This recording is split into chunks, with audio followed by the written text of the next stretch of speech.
In the middle of the 7th century, the early Muslim community found itself at the edge of a new world. Behind them lay Arabia, newly united under Islam. Ahead of them stretched the vast continent of Africa, and at its fore, the near mythical land of Egypt, home of the Nile, the cradle of kingdoms and pyramids, the land where prophets had walked. At first, just a handful of Muslim riders set to cross the Sinai, but soon this would become one of the most consequential expansions in Islamic history, a movement that would shift the religious, linguistic, and cultural identity of the entire continent of Africa until this day. When we look at the Muslim conquest of North Africa, it can be divided into two parts.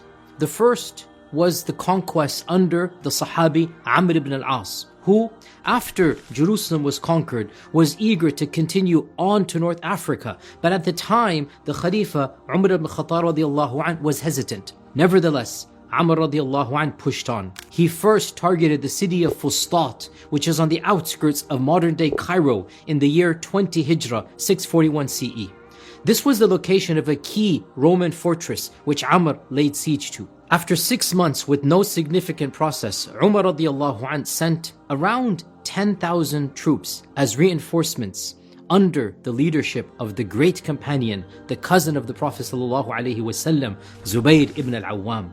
Zubayr radiallahu anh then led an attack on the fortress and succeeded in taking it. Then, joining forces, the Muslims proceeded to Alexandria. The Roman Emperor Heraclius was furious upon hearing this news, and he sent an army to fight the Muslims at Alexandria. The two armies met at Karbun, and the Muslims inflicted a crushing defeat and continued on to the city. The people of Alexandria did not want to fight, despite the fact that they had an army of 50,000 people inside the fortified city. But their leader, Muqawqis, could not bring himself to accept the jizya. When Muqawqis procrastinated and tried to make a show of force, Amr said, "You should remember that superiority of numbers has little to do with the conquests which we have hitherto achieved. The grand and mighty array which characterized your monarch Heraclius when he confronted us is well known to you, and what the result of that conflict was is not unknown to you." Meaning, you know the reality that we have beat people far more than us because of who we are. The Romans wanted to fight, but the Coptic Christians in the city did not. And Muqawqis sought protection from the Muslims, and the Coptics even went so far as to repair the road and the bridges on the way to Alexandria to make the Muslim march easier. It was as if the people of Alexandria understood that their fate was in far better hands with the Muslims than it would be with the Roman emperors. And at this time, when Alexandria was under siege, the Emperor Heraclius died, and therefore no reinforcements came from the west. As the battle for Alexandria became prolonged, Umar radiallahu anh became anxious and wrote to Amr in stern terms and rebuked him. He said, "Perchance the luxuries of Egypt have tended to make you lazy and luxury-loving like the Christians. Otherwise, victory would not have been so long delayed." Umar radiallahu anh then urged Amr to gather the troops and give them an impassioned sermon and asked them to attack with a renewed vigor, and this broke the city's defense. There exists a story that Amr radiallahu anh fueled the furnaces of Alexandria for 6 months with the books of the great Alexandrian library. This story is pure fiction, as the great Ptolemaic library had already been burnt down by none other than Julius Caesar in the year 48 BC. And a later one, named the Daughter Library, was burnt down in 389 CE on the orders of Emperor Theodosius. There was no great library in Alexandria at the time of Amr ibn Al-As conquest. It seems as if the first person to mention this tale was Abdul Latif al-Baghdadi, who died 629 Hijrah, 1231 CE, and others copied this from him. With victory, Amr radiallahu anh also returned to Fustat and laid the foundations for a garrison city that has now become the modern city of Cairo, of Al-Qahira. And along with that, he laid the foundations of a magnificent masjid established in the year 642 CE, a masjid that was named after him, Masjid Amr ibn Al-As, and stands to this day as a proud symbol and icon in the city of Cairo. Amr radiallahu an also sent other missions to conquer other parts of Egypt to ensure that there was no rebellion elsewhere. Amr ibn Al-As had opened the doors of North Africa for the Muslims, but it was his nephew, the famous general Uqbah ibn Nafi, that would go down in history as the person who truly established a Muslim presence throughout the north of the continent, a presence that has remained to this day. Uqbah was born in the first year of the Hijrah, and he was a part of the original force that came to Egypt with Amr ibn Al-As. When Amr reached Barka, which is a city in modern Libya, he sent Uqbah and his forces to an area known as Fizan, which is southwest of Libya.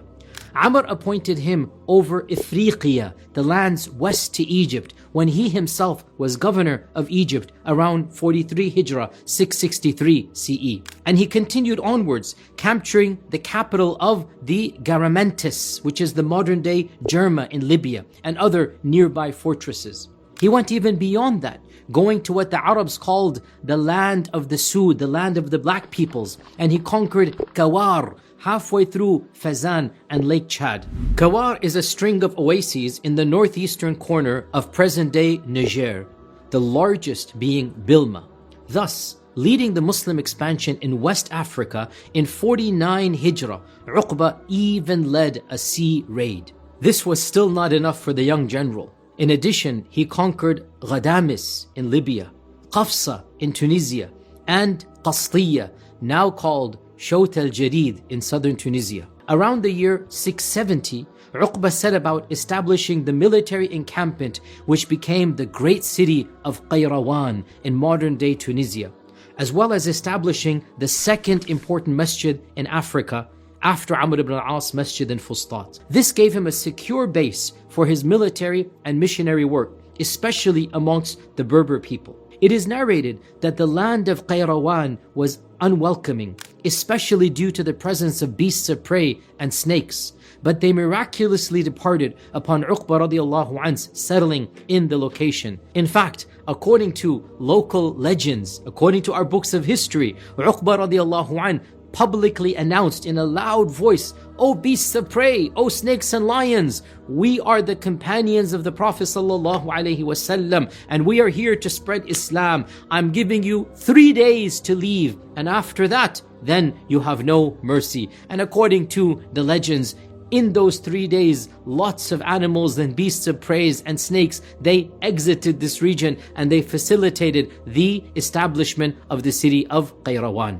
Qayrawan would continue to serve as a key hub of trade, of politics, of art, and of religion throughout all of Islamic history. And in fact, recently, UNESCO declared it a World Heritage Site. Uqbah then embarked in 61 Hijrah, 681 CE, on a much larger scale expedition than before, which was to take him to the shores of the Atlantic. This expedition is not mentioned in the extant Byzantine sources, but Ibn Khaldun and others report it. Preceded by an advanced guard, Uqbah's army advanced from Qayrawan into the central Maghrib, defeating both Berber and Byzantine elements at Zab and at Tahart, which is modern Tiaret in Algeria, eventually reaching Tanja, Tangiers. Rather than crossing into the Iberian Peninsula, he turned southwards into Morocco, occupying the Zarhun Massif, capturing Volubilis or Walila, crossing the Middle Atlas and marching through Dar'a into the land of Sus. Then he turned towards the Atlantic coast and attacked the lands of the Masmuda Berbers in the Atlas and the Anti-Atlas as far as Tarudant in the nether regions of Morocco. Upon his return to Qayrawan in 63 Hijrah, 683 CE, Uqbah and his forces were ambushed by a Byzantine Berber army at Tahuda to the southern east of Biskra, Algeria, and he and 300 of his troops met a martyr's death. Although there was still much progress to be made, Uqbah's conquests and his establishment of Qayrawan firmly cemented Islam's presence in North Africa, a legacy that lasts to this very day. The essential aftermath was that Islam was established in the lands of North Africa from the first century of Islam until this day, despite the difficulty of colonialism and imperialism in that same region from the British and the French and the Italians. There are so many lessons for us to learn from the exploits of Uqbah ibn Nafi. Let us reflect on the massive and unprecedented conquests of the Muslims.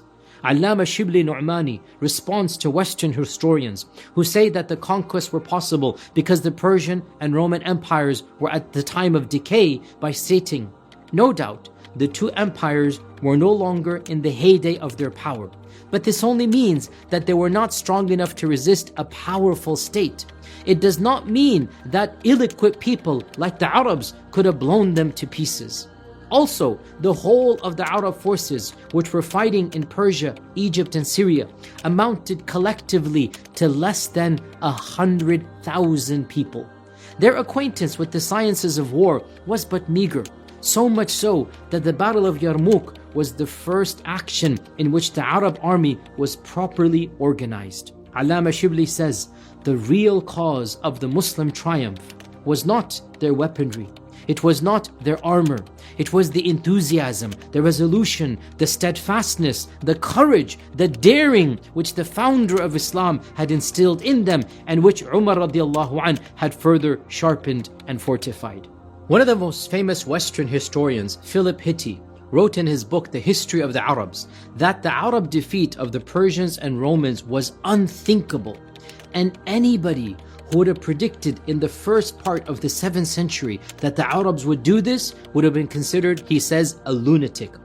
And with the rise of Islam, he writes, sterile Arabia seems to have been converted as if by magic into a nursery of heroes, the likes of whom, both in number and quality, would be hard to find anywhere. The military campaigns, he writes, are amongst the most brilliantly executed in the history of warfare.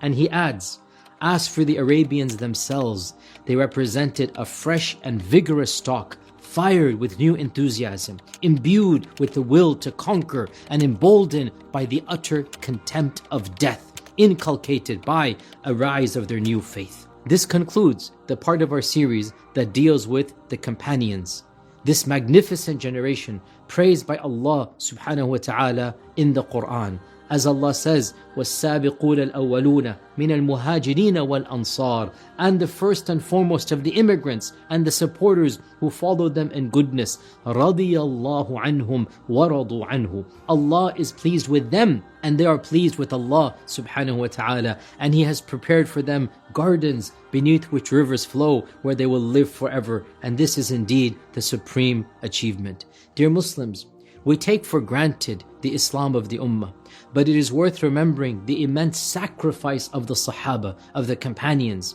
and them facing down terrific odds against the vastly better equipped forces of the Romans and the Persians. The Romans in Levant and Syria and Egypt, and the Persians in Iraq and modern day Iran. They are the continuation of the prophetic miracle, as none of this would be possible without the teaching and the training of the first generation. Hence, the companions should constantly be in our du'as and prayers.